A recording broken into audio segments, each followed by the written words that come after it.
Okay, in this section we're going to talk about log functions or logarithmic functions.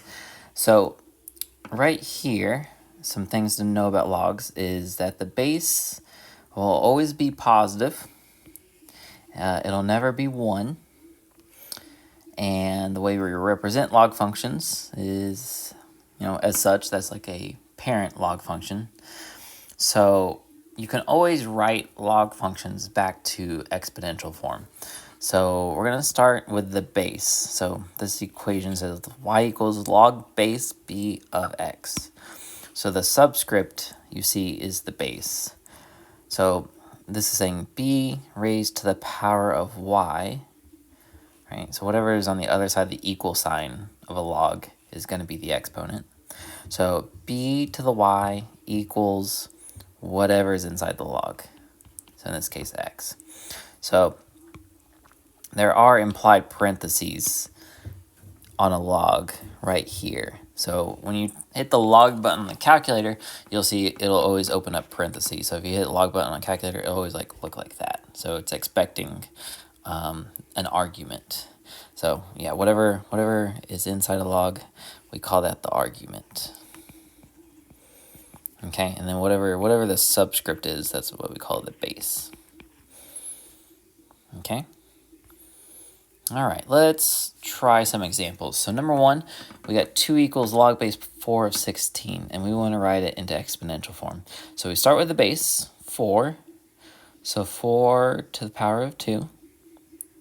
So remember, whatever's on the other side of the equals of a log equation is going to be the exponent. So 4 to the power of 2 equals 16. So that's the log equation in exponential form. Okay, 2, we got the base of 5 to the power of negative 1 equals 0.2. All right, and then we got 8 on this log equation to the power of 0 equals 1. All right, and the last one, we got base of b to the power of a equals c. Okay, now we want to go from exponential form to log form, so backwards. So we'll have log base 2, right, since that's the number being raised to an exponent. So log base 2 of 32 equals 5. Because logs are just exponents, right? And so after the equal sign of a log function should just be whatever the exponent is. Okay, so let's see. So 6 will be log base 27 of 3 equals 1/3. 7 will be log base 1/4 of 16 equals negative 2. 8, you can change this radical form, remember, to be in exponential form. So 49 to the 1/2 is the same thing as the square root of 49, right? And then you can change it to log form. So log base 49 of 7 equals 1/2. Okay, 9 is a log expression, so it doesn't equal anything. Feel free to write equals x or equals question mark. So this is saying 12 raised to what power equals 144? Well, we know that power is 2, so that is the answer. 10 is saying, 64, raised to some power is going to equal 8. Well, we know the square root of 64 equals 8, so that power you'd apply to, that exponent you would apply to 64 is 1/2, so the answer is 1/2. 11 is 3 to some power equals 1/27. Well, we know 3 to the 3 equals 27. So how do you get it to be the reciprocal? Well, you just make it negative. So 3 to the negative 3 would be 1/27. Okay? And then down below are the most common logarithms that we use in math and science. So we have y equals log base 10 of x, which can just be written as log of x. So if they don't write anything for the subscript, it's implied to be 10. Okay? If the base is e, the most common base in exponential functions, it has its own unique log. So it's natural log, or ln of x. Right, so this is the same, natural log of x is the same as log base e of x. All right, 12, we're going to try to do these without a calculator. So, 12 is saying, 10, the base is 10 if they don't write the subscript. So 10 raised to some power equals 100. Well, that is 2. So that's the answer. 13, so it's saying 10 raised to some power gets you 0.0001. Well, let's think about this in powers of 10. So we know 10 to the first equals 10. We know 10 to the 0 equals 1. We know 10 to the negative 1 is just 1 over 10, or 0.1. 10 to the negative 2 is 0.02, and so forth. Or not 0.02, I meant 0.01. So 10 to the negative 3 is 0.001. So ours must be 10 to the negative 4th, which would get you 0.0001. So the answer is negative 4. Okay, 14, if it's natural log, the base is e, right? So you can imagine there's like a subscript e there. So it's saying, e raised to what power gets you e to the negative 3? Well, that would just be negative 3. Similar question on 15. It's saying, e raised to what power gets you e to the 10th? So that answer is just 10. Okay, here are some basic properties of logarithms. Log base b of 1 equals 0. So we're going to explain these first three by writing the logs that we see in red into exponential form. So in exponential form, it'd be b to the 0 equals 1. Okay, so anywhere you see an argument of 1, you know the answer will always be 0. So like if you look at like 19 and 20, you see you got arguments of 1 here, right? So these are both going to equal 0, right? Because if you take each of their individual bases, raise them to the power 0, you get that result of 1. Okay, log property number 2 says if you got log base b of b equals 1, or if you have log base b of b, so the base and the argument are the same thing, it'll always equal 1.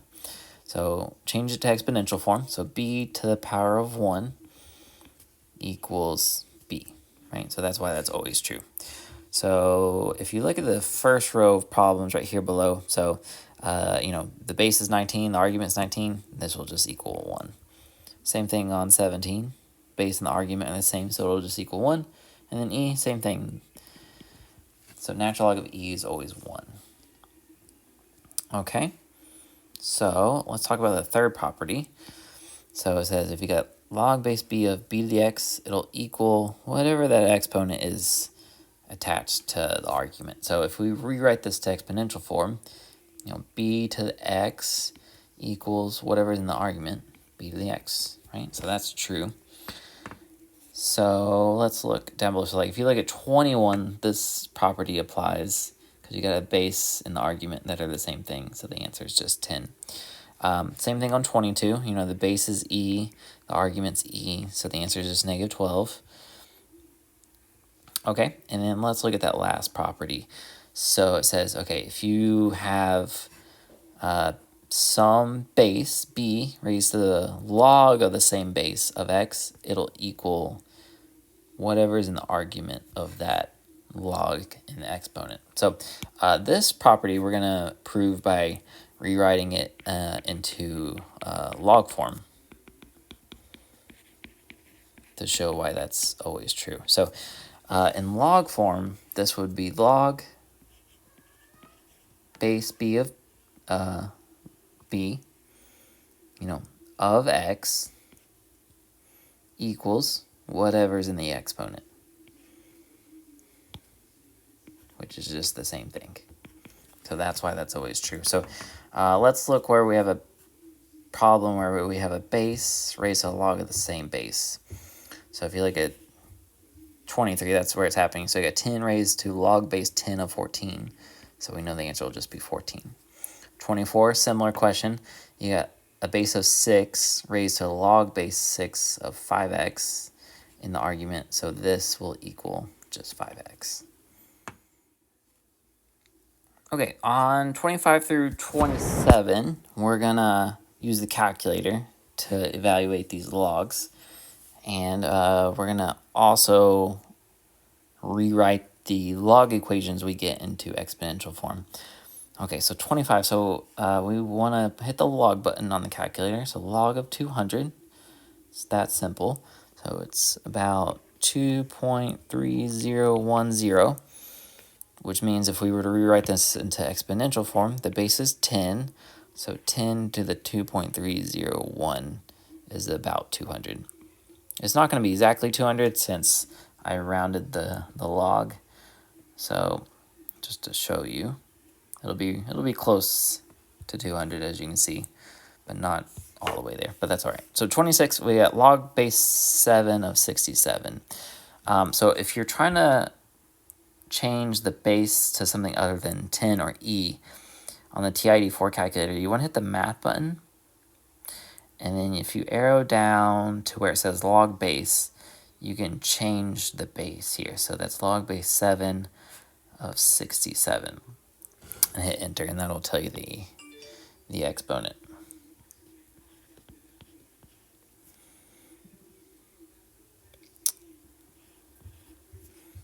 Okay?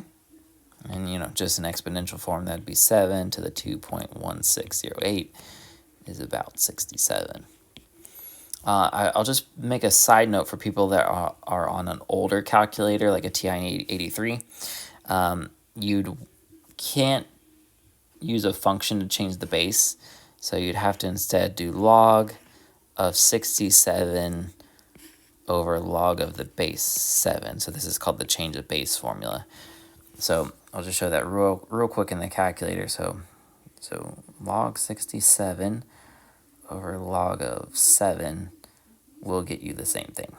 So that's for people that are on an older calculator. Okay, and then 27, there's a natural log button on the calculator where you can evaluate this log. So natural log of 200 is about 5.2983, which in exponential form, this log would be e to that power is about 200. Okay, in this part, we want to talk about the graphs of log functions. So first, let's talk about exponential functions.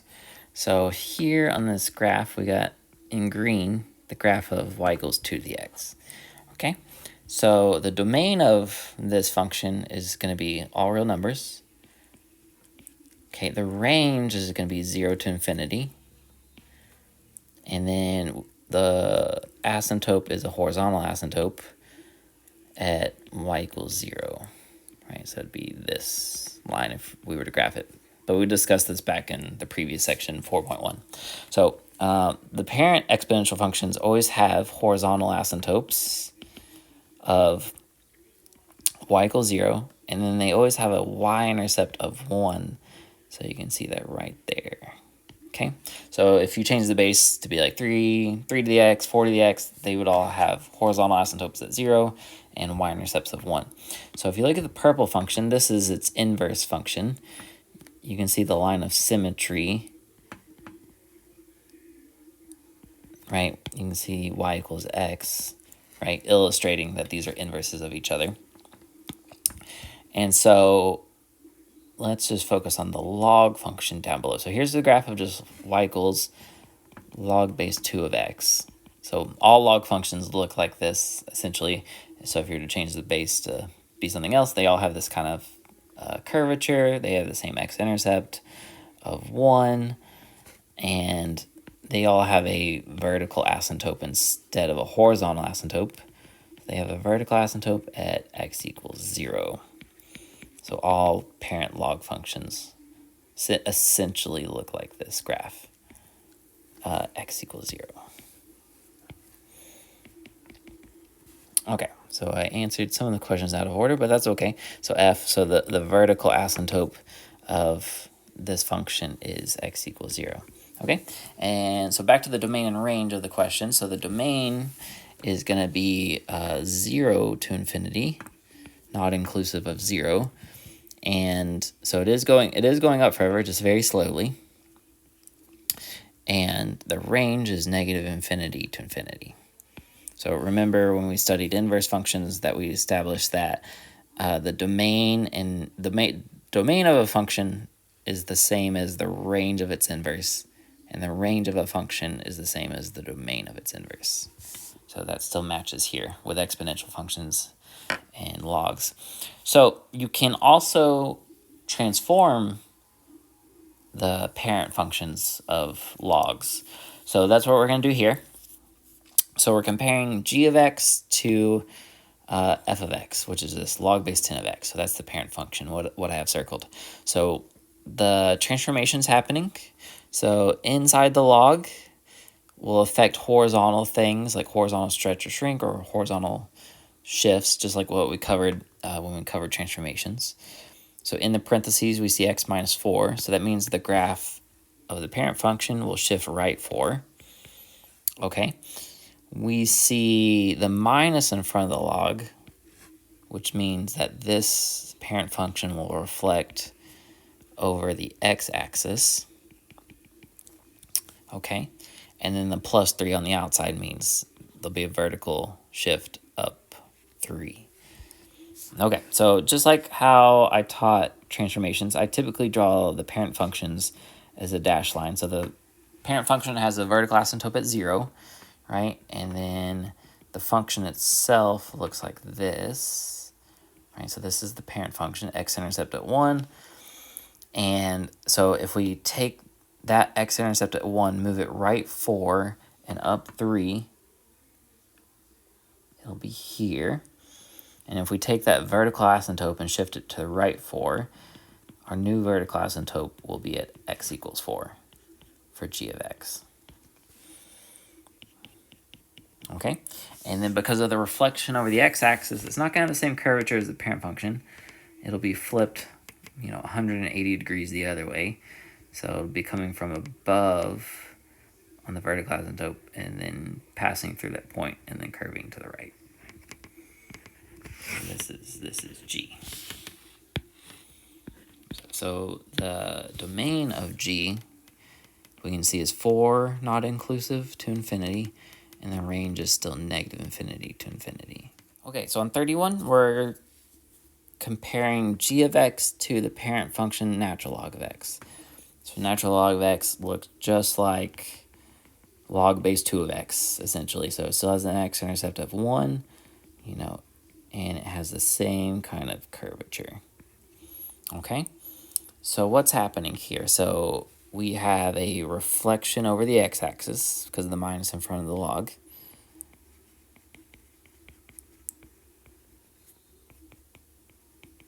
And then the plus 4 means we're going up 4.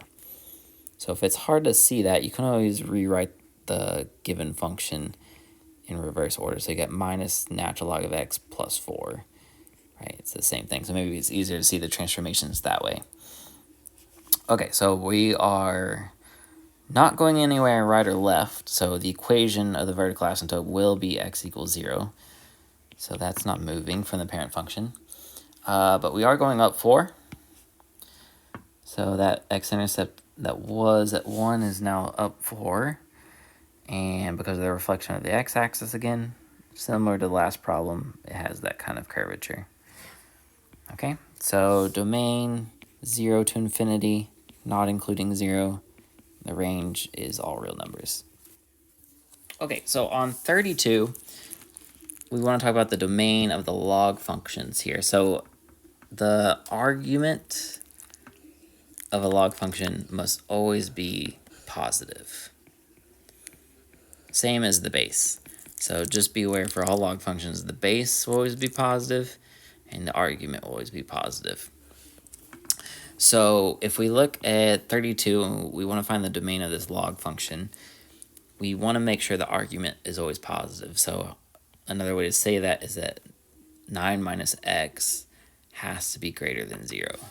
So we solve this for x, so minus 9 to the other side.